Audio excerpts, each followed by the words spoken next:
Assalamualaikum warahmatullahi wabarakatuh. Dalam realitas kehidupan ini ada dua bentuk relasi. Yang pertama adalah hablum minan nas, yang kedua adalah hablum minallah. Yang pertama disebut dengan relasi sosial antar sesama manusia, yang kedua adalah pendekatan yang lebih bersifat religius, antara yang konkret dengan yang abstrak, antara manusia yang terlihat dengan Allah yang tidak tampak oleh mata dan indera kita.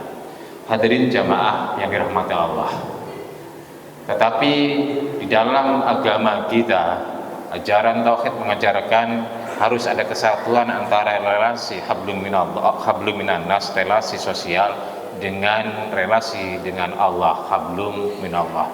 Ketika itu menjadi satu kesatuan, itulah hakikat daripada tauhid. Tidak cukup kita berhubungan hanya dengan Allah, tetapi rusak kita hubungan dengan sesama manusia. Atau sebaliknya, hubungan sesama manusia harmonis, tetapi hubungan dengan Allah rusak. Di sanalah kemudian ada ridha Allah. Ridha Allah itu akan diberikan kepada kita jikalau dua relasi ini, hablum minallah dan hablum minan nas, itu baik. Bapak dan saudara, tidak bisa dipungkiri di dalam kehidupan ini berlaku hukum pertukaran sosial. Dalam bahasa Latinnya do ut des, aku memberi supaya engkau memberi, yang kemudian dikembangkan oleh seorang sosiolog bernama Josh Homan. Ketika kita mendapatkan sesuatu dalam melakukan satu hal, maka ketika reward itu kita dapatkan memuaskan, kita akan berulang terus. Sifatnya lebih banyak reaktif. Sementara agama kita mengajarkan hubungan itu harus dibangun secara proaktif, bukan reaktif. Melakukan dulu, baru reward belakangan. Disitulah kemudian kita diajarkan ada keikhlasan, ada ketulusan. Jadi hablum minallah harus menjadi sebuah inspirasi untuk membangun keikhlasan di dalam relasi sosial kita. Maka ketika kita sholat takbir Allahu Akbar dalam rangka untuk membangun karakter yang diantaranya adalah karakter yang ikhlas, sehingga hablum minan nas kita menjadi karakter yang memberikan keselamatan bagi orang lain yang disimbolkan dalam sholat salam. Begitu juga ketika kita puasa diakhiri dengan kita berzakat fitrah atau haji, yang saudara-saudara kita sedang berangkat haji diakhiri diantaranya dengan membayar dam, yang keputusan terakhir atau fatwa terakhir boleh membayar dam di Indonesia, diantaranya adalah keputusan dari Majelis Tarjih Muhammadiyah. Hadirin Bapak dan Saudara jamaah Jumat yang dirahmati Allah, bagaimana menyatukan antara hablum minan nas dan hablum minallah ini? Hablum minallah memberikan inspirasi bagi hablum minan nas. Hablum minan nas berjalan sesuai dengan koridor aturan dan syariat Allah Subhanahu wa taala. Bapak dan saudara yang dirahmati Allah, setidaknya ada 5 hal untuk mendapatkan ridha Allah. Yang pertama adalah takwa. Takwa itu memenuhi apa yang dimaui oleh Allah. Ketika Allah perintahkan, kita jalankan. Ketika Allah larang, kita hentikan. Itulah hakikat daripada takwa. Wa syari'u ila maghfiratin min rabbikum wa jannatin arduhas samawati wal ardu uiddat lil muttaqin. Bergegaslah untuk meminta maaf kepada Allah, karena memang kita adalah pendosa. Al-insan makhlul khata. Manusia itu tempatnya bersalah. Wa khairul khata'in at-tawwabun. Sebaik-baik orang yang melakukan salah itu adalah at-tawwabun, orang yang tobat. Tobat artinya kembali kepada Allah Subhanahu wa taala. Wa jannatin, dan surga. Arduhas samawati wal ardu, yang luasnya laksana surga, laksana langit dan bumi, dan itu disediakan untuk orang-orang yang bertakwa. Hadirin Bapak dan Saudara yang dirahmati Allah, takwa memberikan jalur untuk kita mendapatkan surga Allah. Kalau kita disiapkan surga oleh Allah, Allah memberikan reward berupa surga, itu artinya Allah ridha kepada kita. Siapa kita? Adalah al-muttaqun, orang-orang yang bertakwa. Dalam ayat yang lain Allah katakan, "Wa may yattaqillaha yaj'al lahu makhraja wa yarzuquhu min haitsu la yahtasib." Barang siapa yang bertakwa kepada Allah, maka Allah akan singkirkan semua persoalan, kesulitan yang sedang dihadapi. Artinya Allah ridha, sehingga Allah kemudian ikut hadir dan turun tangan menyelesaikan persoalan yang sedang menimpa kepada kita. Wa yarzuquhu min haitsu la yahtasib, Allah berikan rizki yang tidak tahu dan tidak diprediksi. Hadirin Bapak dan Saudara yang dirahmati Allah Subhanahu wa taala, itu takwa.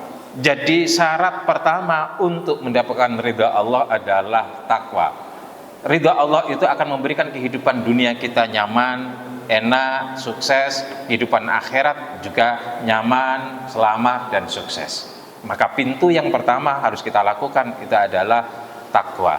Yang kedua adalah untuk mendapatkan ridha Allah, kita menjadi pejuang Allah, menjadi pendakwah Allah.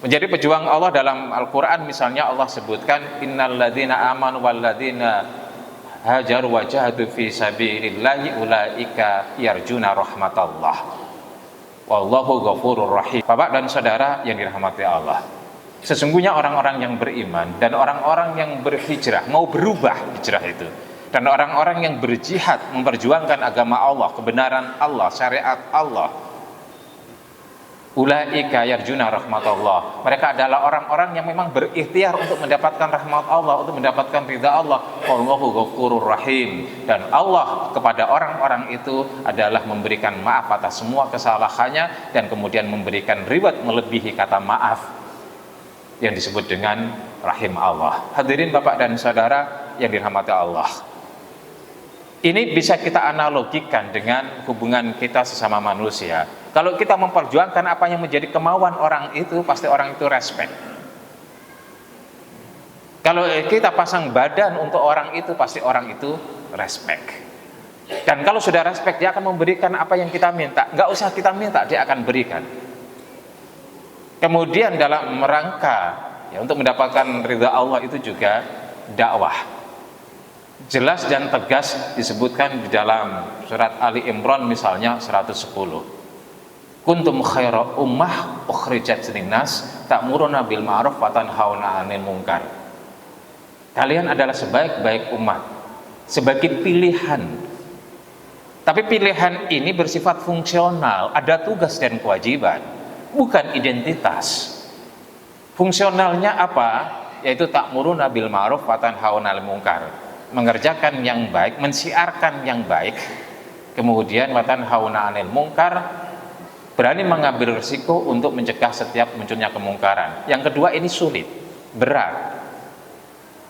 Kenapa? Nahi mungkar itu ada risiko, akan berhadapan dengan misalnya ya, tradisi masyarakat kita.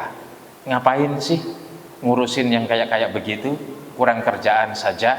Padahal ini adalah bagian daripada nahi mungkar. Ngapain sih ngeresahin orang lain, padahal ini adalah bagian daripada nahi mungkar. Apalagi kalau kemudian itu berhadapan dengan status quo, orang yang memiliki kekuasaan atau memiliki kewakatan jauh melampaui kita. Bukankah kata Rasulullah ya, kalimat terbaik adalah ketika mengatakan kejujuran di hadapan penguasa. Tentu itu sangat berisiko.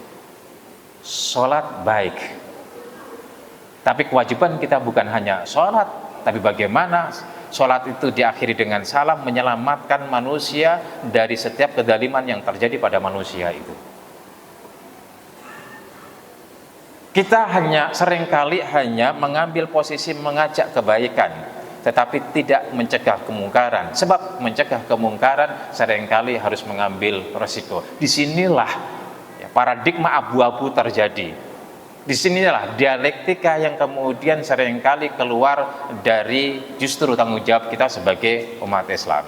Hadirin Bapak dan Saudara yang dirahmati Allah, jihad dan dakwah itu merupakan sebuah bagian kewajiban bagi umat Islam. Ketika kita syahadat, menyatakan diri bertuhan kepada Allah, kemudian menyatakan bahwa Nabi adalah Rasul, semua Nabi itu adalah amal ma'ruf nahi mungkar, jihad dan dakwah. Tidak ada Rasul yang diturunkan oleh Allah yang tidak melakukan jihad dan juga tidak melakukan dakwah. Kalau kita ingin mendapatkan ridha Allah, tidak cuma menjalankan perintah Allah, menjauhi larangan Allah, tetapi juga harus memastikan diri untuk berjuang demi agama Allah, untuk berdakwah terhadap agama Allah.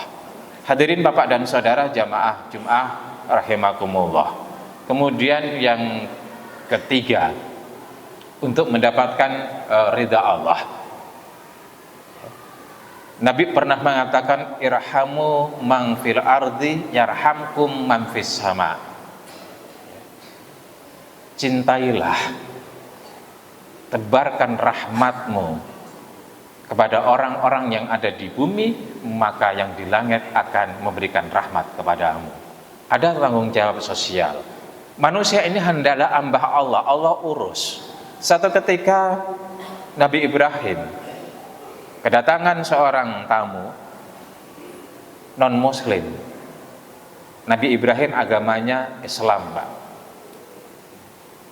Ketika tamu itu minta makan, tidak diberikan oleh Nabi Ibrahim, alasannya beda agama.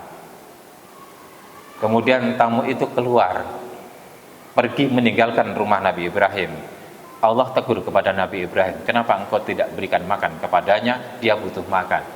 Ya Allah, dia tidak mengakuimu sebagai Tuhan. Dia bukan beragama sebagaimana agamaku yang kau ajarkan. Ibrahim, semua hamba-hamba kau aku ciptakan dan aku kasih makan mereka. Aku tidak pernah membedakan mereka yang taat atau yang tidak taat. Semua aku berikan dan semua aku kasih. Akhirnya Ibrahim kemudian panggil orang itu, kasih makan. Apa artinya Bapak dan Saudara?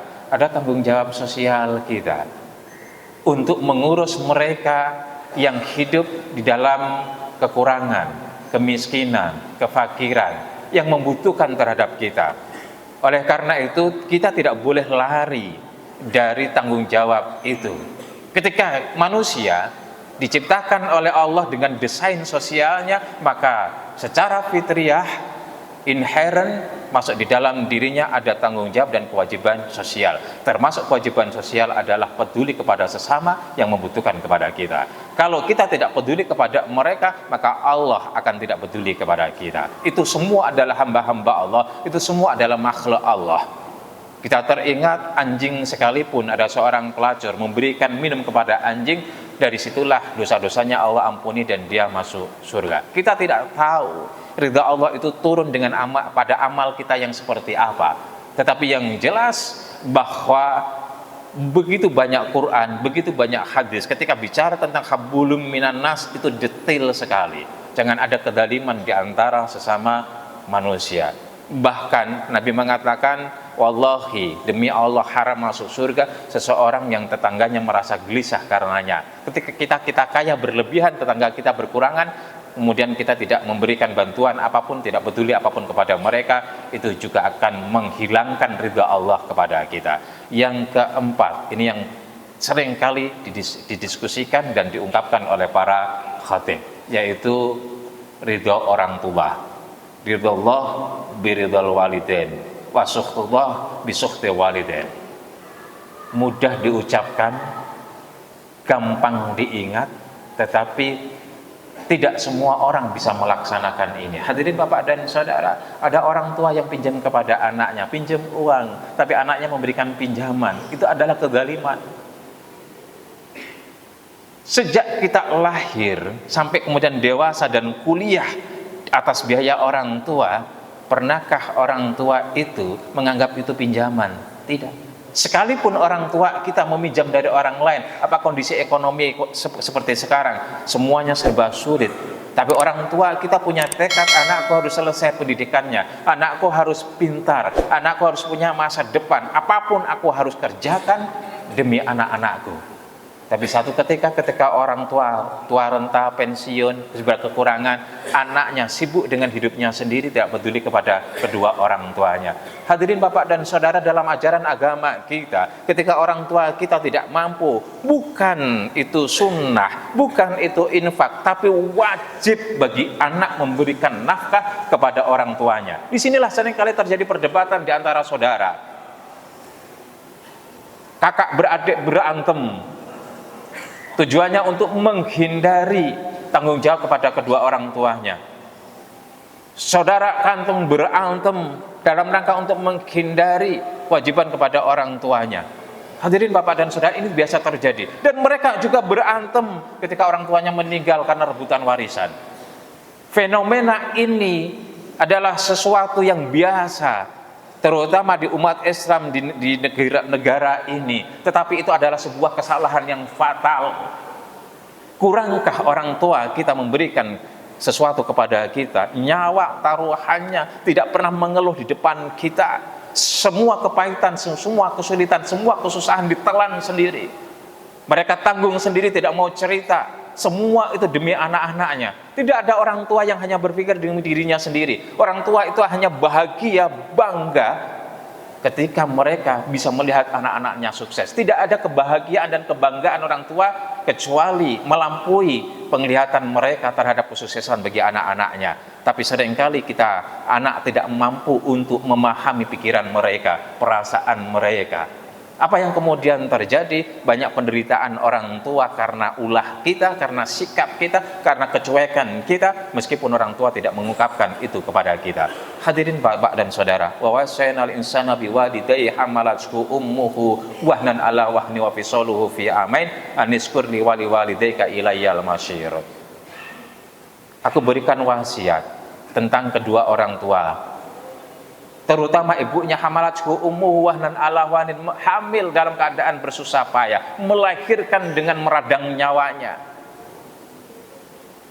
Wa fisaluhu fi amain, 2 tahun diurus.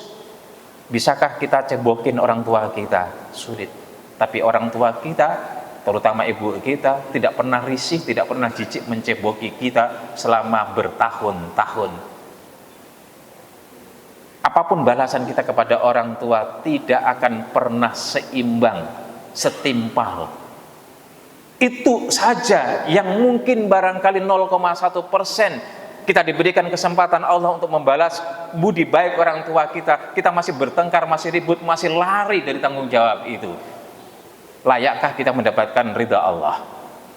Mumpung kesempatan Bapak, Ibu, dan Saudara yang punya rezeki dan masih punya orang tua, nafkahi mereka, senangkan mereka, bahagiakan mereka, karena di situ ridha Allah akan turun, karena di situ kita menjemput ridha Allah berada. Oleh karena itu, bersyukurlah bagi kita yang Allah masih berikan kesempatan dengan kedua orang tua, atau salah satu dari kedua orang tua kita masih hidup. Manfaatkan sebaik-baiknya. Gak akan Allah ridho kepada kita kalau kita gak peduli kepada mereka. Gak ada ridho Allah bagi kita kalau kita tidak berupaya membahagiakan mereka. Jangan tunggu mereka meninggal baru kita sadar. Dan yang kelima, Bapak dan Saudara, kata Imam Al-Ghazali, untuk mendapatkan ridha Allah Subhanahu wa taala, kita terima takdir Allah. Kita sudah ikhtiar. Wasafirkum fil amri, ya, dengan musyawarah, dengan diskusi, dengan mencari berbagai referensi, kemudian faida azamta, kemudian kita laksanakan, kita rencanakan. Setelah kita lakukan, fatawakal Allah, tawakal Allah, tawakallah kepada Allah, berserah diri. Apapun takdir kita hari ini, itu adalah desain Allah yang berikan kepada kita masa lalu sebagai bahan evaluasi. Kita ikhtiar untuk masa depan dengan semua rencana yang terukur. Kalau kemudian hasilnya, biarlah Allah yang menentukan. Wa ma tadri nafsum madza taksibu ghadan. Engkau tidak tahu apa yang akan terjadi besok. Tugas kita adalah ikhtiar, berupaya, bekerja keras, melakukan rencana-rencana, ya, yang terukur, yang kalau kemudian kita lakukan sesuai dengan rencana itu, setelah itu serahkan kepada Allah. Kadang-kadang kita merencanakan A, dapatnya B. Tapi semua ikhtiar itu yakinlah tidak ada yang tidak dibalas oleh Allah. Hanya saja cara Allah membalasnya beda. Hanya saja Waktu Allah membalasnya itu terserah kepada Allah. Allah adalah maha bijak, tahu kapan membalas dan dengan cara apa Allah membalas kepada kita. Tidak ada ikhtiar kita yang tidak dibalas oleh Allah. Semua ikhtiar kita, boleh Allah kalau tidak membalas kita. Hanya saja cara balasnya, apakah sekarang, apakah di akhirat, apakah sekarang, apakah tahun depan, dengan cara apa, apakah melalui usaha kita atau usaha yang lain, pasti Allah balas. Tidak ada ikhtiar. Maka dalam Islam itu diajarkan subul sirat. Yang penting kita lakukan, kita jalani prosesnya, kita ikuti prosedurnya, semaksimal mungkin evaluasi, lakukan perbaikan, evaluasi, lakukan perbaikan, evaluasi, lakukan perbaikan, sampai kita ikhtiar terbaik untuk kehidupan dunia maupun akhirat kita. Setelah itu tawakal Allah, pasti Allah kasih, dan Allah kasih itu melampaui ikhtiar kita. Satu sisi kita gagal di tempat yang lain tanpa usaha, Allah kasih. Di sana kita gagal, di tempat lain tanpa kita usaha, Allah kasih. Jadi tidak ada ikhtiar, usaha yang tidak Allah kasih. Maka betul satu ungkapan bahwa kegagalan adalah kesuksesan yang tertunda. Artinya Allah, kesuksesan itu hak prerogatif Allah. Silakan Allah untuk memberikan kesuksesan dengan caranya dan dengan desainnya. Itulah takdir Allah. Tugas kita adalah terima yang Allah sudah kasih kepada kita. Ana inda dhunni abdi, indona bi khairan falahu wa indona bi syarran fa'alaihi. Saya mah bergantung kepada hambaku. Kalau dia berpikir positif tentangku, pasti dia akan mendapatkan banyak positif, sesuatu yang positif itu. Tetapi kalau dia negatif dan curiga kepadaku, maka itu akan menyiksa hidupnya dan mempersulit masa depannya. Barakallahu